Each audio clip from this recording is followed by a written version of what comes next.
Assalamualaikum warahmatullahi wabarakatuh. Perkenalkan, nama saya Diana Dwianto dengan NPM 22012011147. Di sini saya akan melakukan uji data dengan menggunakan aplikasi SAM PLS 4.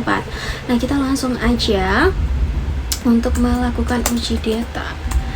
Oke, kemudian kita import data filenya, yang dimana datanya sendiri sudah disediakan.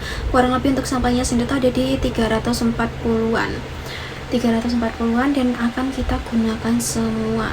Kemudian kita create model, kita pilih yang PLSM.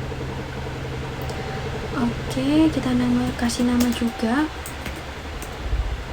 Kemudian selanjutnya kita tinggal masukkan indikatornya ini ke dalam kotak putih ini. Ini saya gunakan nama dari variabel SDM, kepemimpinan sebagai X nya. Ini kita ginikan. Terus setelah itu kita lanjut di ER nya ini saya gunakan sebagai Y, yang dimana Y nya sendiri itu ada di variabel disiplin kerja.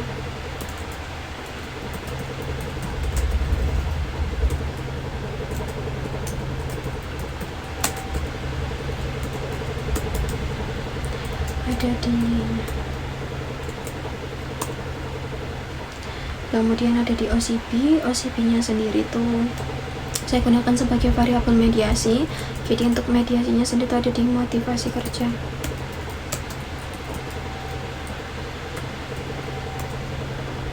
Kemudian baru setelah itu kita lanjut di C-nya ini saya gunakan sebagai variabel moderasi, yaitu ada di kompensasi.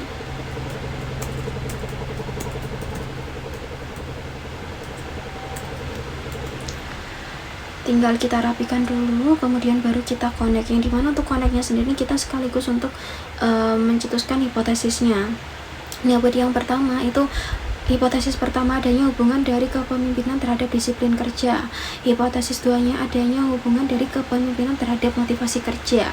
Hipotesis ketiganya adanya hubungan motivasi kerja dengan disiplin kerja.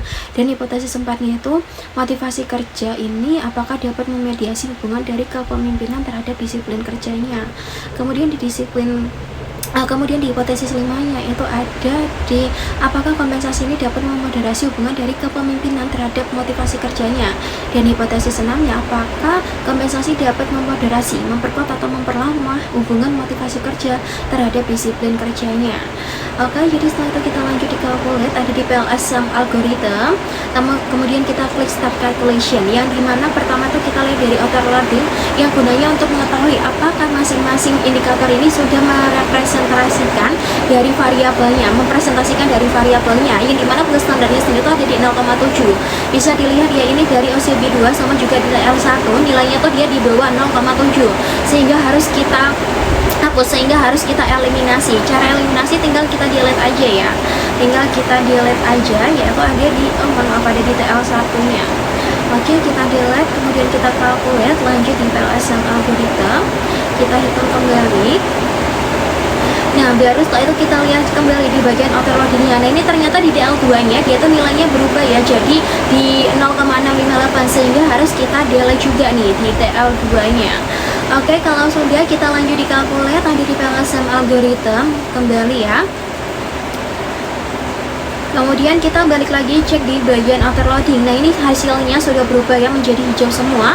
Nilainya sudah di atas 0,7 semua, sehingga artinya masing-masing indikator ini sudah mempresentasikan dari masing-masing variabelnya. Jika outer loadingnya sudah, kemudian kita lanjut pada bagian discriminant validity, yang dimana kita melakukan penilaiannya itu dengan menggunakan bagian dari fornalnya, yang dimana cara menghitungnya sendiri itu secara horizontal, jadi dari atas ke bawah, yang dimana nilai paling atasnya ini harus lebih besar dibandingkan nilai paling bawahnya gitu ya. Bisa dilihat dari variabel disiplin kerja itu nilainya dari 0,871 dan paling kecil di 0,449. Ini juga di kepemimpinan sama juga di kompensasi, sehingga bisa dikatakan bahwa semua variabelnya ini, semua indikatornya ini sudah punya korelasi dengan variabelnya. Jadi indikatornya punya korelasi dengan variabelnya. Terus setelah itu baru kita lanjut di constructability yang gunanya tuh untuk mengetahui apakah variabel ini sudah reliable atau tidak. Dilihat dari nilai crown batch alpha sama juga composite row CH-nya ini. Yang dimana kalau buat crown batch alpha-nya saja itu dia standarnya di atas 0,7 ya. Jika nilainya di atas 0,07 itu bisa dikatakan bahwa indikatornya ini sudah reliable atau variabelnya ini sudah reliable. Begitu juga di composite-nya yang dimana standarnya saja itu nilainya di atas 0,8 atau 0,7. Jadi ini bisa dilihat bahwa semua variabelnya tuh sudah reliable. Terus setelah sudah, kita lanjut pada bagian model fit, yang dimana buat model fit ini sendiri untuk mengetahui apakah variabelnya ini sudah model fit. Nilainya dilihat dari SRMR sama juga NFI yang paling banyak digunakan oleh Jurnal Indonesia. Yang dimana kalau buat SRMR sendiri itu dengan standar nilainya di bawah 0,10, sehingga ini hasil uji datanya tuh ada di nilai 0,065, nilainya di bawah 0,10, sehingga dikatakan bahwa dia ini model fit.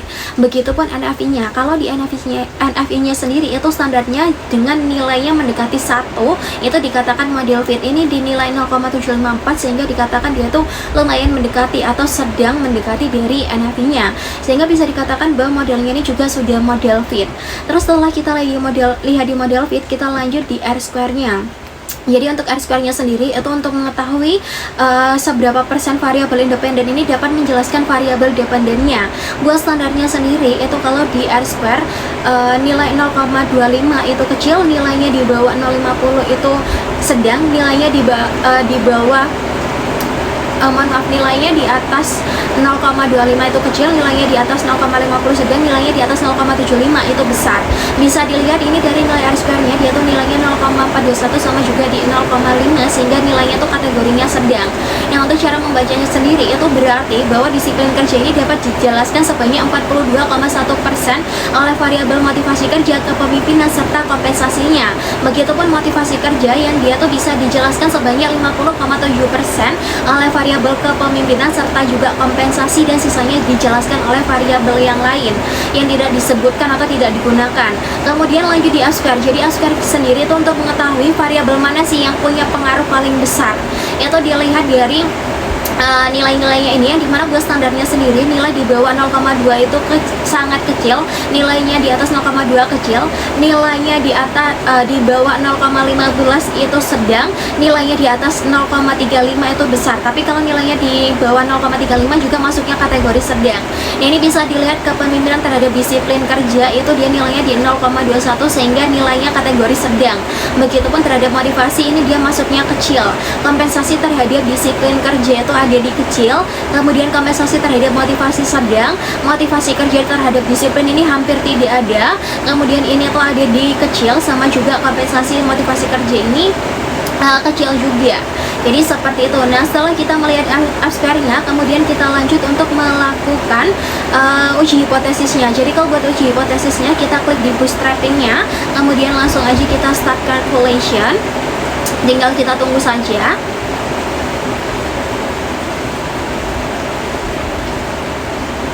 Kemudian kita lihat pada bagian pet coefficient. Nah, dilihatnya itu dari nilai origin sample sama juga p-value. Yang dimana origin sample itu untuk mengetahui apakah hubungannya ini mengarah ke positif atau negatif, searah atau berlawanan gitu ya. Bisa dilihat untuk kepemimpinan kerja terhadap disiplin kerja, dia tuh pengaruhnya positif. Dan kalau p-value-nya tuh di bawah 0,50 itu dikatakan bahwa dia ini signifikan. Jadi kepemimpinan terhadap disiplin kerja tuh dia positif signifikan, kepemimpinan terhadap motivasi kerja tuh dia positif signifikan juga. Kemudian kompensasi terhadap disiplin kerja itu dia arahnya positif tapi tidak signifikan. Kemudian kompensasi terhadap motivasi kerja itu positif dan juga signifikan. Motivasi kerja terhadap disiplin kerjanya itu positif dan juga tidak signifikan. Kemudian dikompensasi X kepemimpinan dan juga motivasi kerjanya itu positif dan juga signifikan. Dan untuk dikompensasi X motivasi kerja terhadap disiplin kerjanya itu nilainya dia ini hubungannya negatif dan juga tidak signifikan. Sehingga bisa disimpulkan bahwa H1-nya sendiri itu diterima, H2-nya sendiri diterima, H3 4-nya ditolak, H5-nya diterima, serta H6-nya ditolak. Jadi sekian hasil uji data dari saya izin pamit undur diri. Assalamualaikum warahmatullahi wabarakatuh.